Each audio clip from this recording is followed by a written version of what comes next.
What I can tell you is that none of those solutions matter, nor will they be done if something is holding you back from actually getting started. That is the topic for today's Mindset and Motivation Monday. It's why I do these Mindset and Motivation Monday shows in the first place, is because you can have the exact plan that you need, but if you never get started, then you can't actually achieve what it is that will make you ultimately happier in life.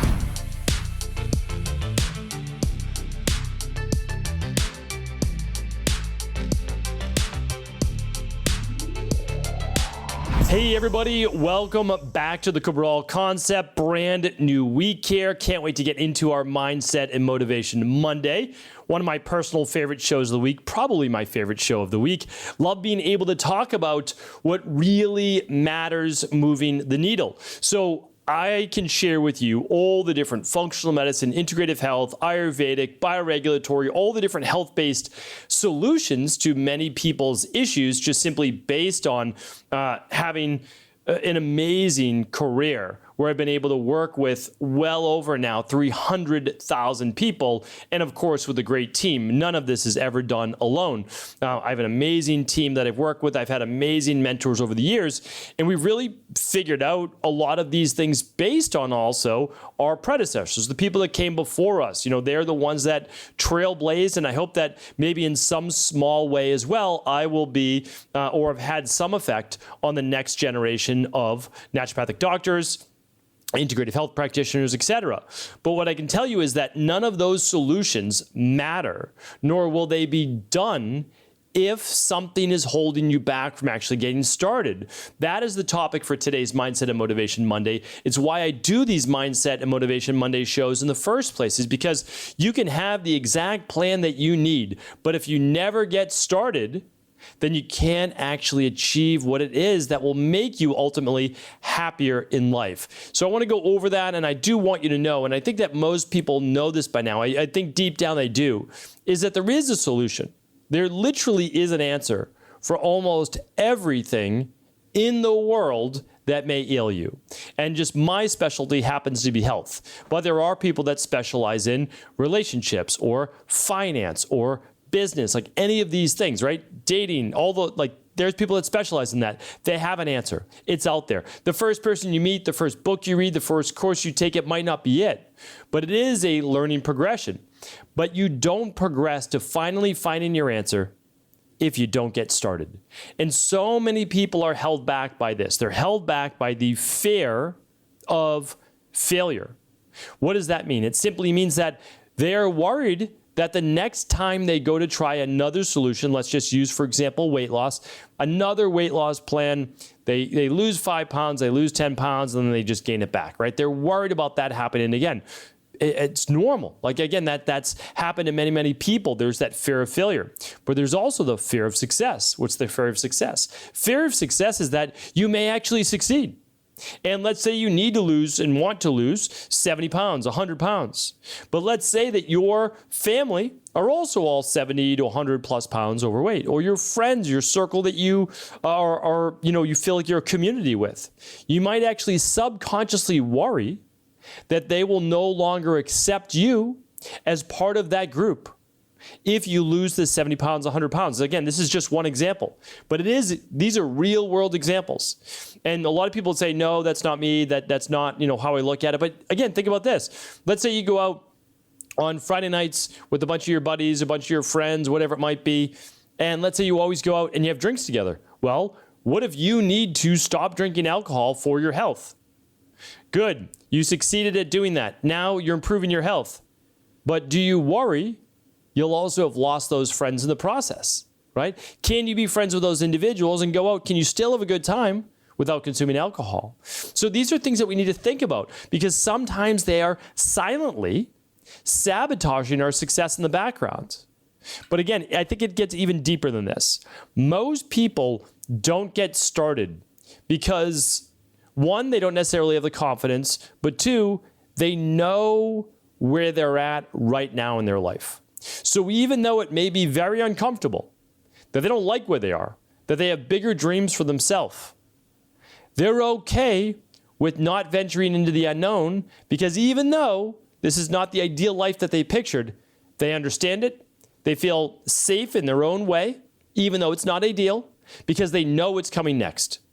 Meaning that if they continue to do the same things they've always done, they will most likely continue to get the same results. And they know that. We all know that. So we do these things, maybe not even the best for us. Again, I'm going to share with you next Monday on a future show, next Monday's show, way into the future, what's called Solomon's Paradox. And I can't wait to share that with you as well. But what we have to understand is that just because it's safe, right? Just because it's what we know doesn't mean it's right. It's right for our nervous system. It's right for the limbic part of the brain, which is constantly trying to measure danger and then help us to prevent us from being in that particular risk. So it prevents us oftentimes for going for it in life, for taking that next step. Why? Because it's venturing into the unknown. And the unknown could be scary. And hundreds or thousands of years ago, it could very well likely be dangerous, right? But trying the new wellness plan is most likely not dangerous. Trying the new relationship advice, finance advice, whatever the advice it is, as long as it's not too far, right, in any one direction, it's probably not dangerous. You're going to assess that. But again, you probably know, right? You probably know by now. I think that most of us know where to find the answers, right? They're not a doctor, they're not a tax accountant, they're not a financial strategist or relationship expert, but they know where they may be able to go to find those people. It's now easier than ever, of course, with social media and just people's recommendations. But ultimately, what I want to share with you is this, is that living in the current space you're at right now, if you have not achieved your goals, your hopes, and your dreams, and you feel like you have more potential, by living in that space, you are going to be always questioning yourself in your life. You're always going to feel like you're missing out. And I call this the cost of inaction. And I think it's huge. I think the cost of an action can only be assessed as by saying this, like, what if you did nothing? What if this was the rest of your life? Are you okay with that? Now, if you can answer yes to that, then that's amazing. And I want you to teach what it is that you're doing to others, because you should. But if you can say, or if you can answer that and say, I feel great about where I'm at and right now in life, I want more of that each and every year, then I want you to step back and say, if I do nothing, I will never reach my hopes, dreams, and goals, because I will not have done anything to get myself on a different path. Because I know that if I continue down the path that I'm on right now, I'm most likely going to get more of the same. Because why would things change? So the problem is this, though. Even if you continue to get more of the same in life, which you may not be thrilled with, but at least you're comfortable with it because you know it, right? You're living in the comfortable now, right? And that's going to be your future as well. The problem is, the more years that pass, the more regret may build up. And again, even if it's subconscious, even if it's below the surface, what happens is it leads to this malaise, this lethargy of life, a gradual sinking into unhappiness that becomes more difficult to pull yourself out of each and every year because these things begin to compound. You also look at yourself as having less years than in life in order to then achieve the goals maybe of a younger you had. So what I want to share with you is that there's a great risk of inaction as well. Not just a risk of action, right? The risk of action is the fear of failure, the fear of success, the fear of the unknown, the fear of loss. Like, there's all sorts of fears, and I get it, right? But what we have to look at is there's also the fear, I shouldn't say a fear, there is the fact that regret will continue to build, and that by doing nothing, by taking inaction, you're going to get more of the same, which is going to lead to a greater degree of unhappiness over time, especially if the people around you are on different paths and trajectories. They're continuing to move upwards and onwards with their life, where you've decided to stay where you are. I don't like to compare myself, and I don't think that you should either, to anyone else in this world. We're all unique. We all have our own story. We all have our own background. We all have our own skill sets. But what you need to do is assess who you are, what you want, what makes you tick, what makes you happy, and also what makes you not happy. And the goal in life, at least in my opinion, is to move towards the things and doing more of, with more hours of your day, the things that make you happy, as long as, of course, they're safe and they're good for you. And to do less of the things that you don't like in your day, in terms of minutes and hours. We all have to do some of those things, right? We can't escape that part of being human. But what I'd like to share with you is this, is that if you begin to move on a path that at least allows you to do more of the things that you love, you care about, or on a path that isn't actually as enjoyable, but you know it's taking you on a different course in order to be able to achieve different objectives in your life. So I'll tell you this, the cost of inaction is your happiness. That's a great cost. A lot of people are worried about the cost of action because of all the fears, the unknowns, the things that can happen. The cost of inaction is happiness, in my opinion. The flip to that is this. The benefit of simply taking action is a higher degree of happiness, even if you don't achieve all of your goals. And the reason is this. I've almost never met an individual who has not begun on a new journey with a little bit of excitement, a little bit of trepidation, a little bit of fear of the unknown, but at the same time, proud of themselves a little bit, right? They got started. They're doing something that they never thought they would do.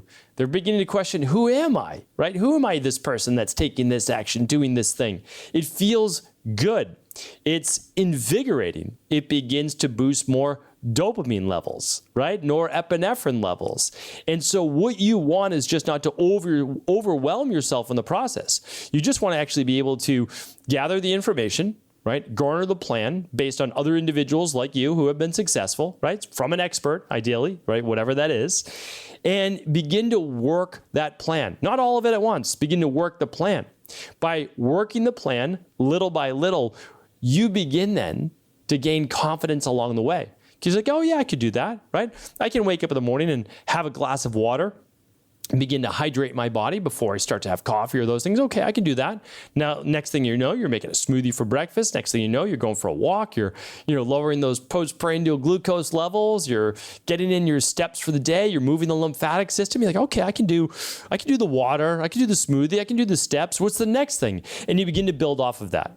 Without you being conscious of it, you are now moving yourself to a higher degree of vibration, a higher degree of energy, a higher degree of life.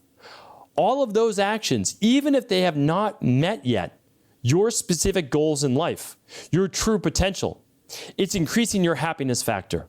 So I urge you to begin to look at the overall goals you have in life as not necessarily a point A to a point B, but the continuum along the path. And your goal is to simply get on the path.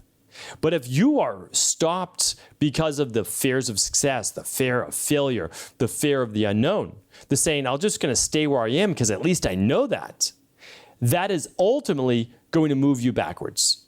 There is no being static in life. There is only greater degrees of happiness and unhappiness. And that is simply made up of your mindset, what you decide it to be. And I know that action, and I know that setting goals, and I know that visualization, and I know that moving along the path, even an imperfect path, has always led to greater happiness in my life and the lives of many of my clients. So hopefully this has been helpful for you today. I'd love to hear your questions, your comments, and of course, if this can help anyone you know, do feel free to share this show with anyone you believe it could serve. Take care, everybody. Have an amazing week, and I'll be back all this week with brand new Cabral concepts. Thanks so much for tuning into today's show. Before you go, don't forget to hit that subscribe button. I want to make sure that you're getting our daily content, not missing out on anything functional medicine, wellness, weight gain, weight loss, anti-aging, living longer, stronger, and all of the most cutting-edge research. And if there's any topics you want to hear, feel free to leave them in the comments below. Take care.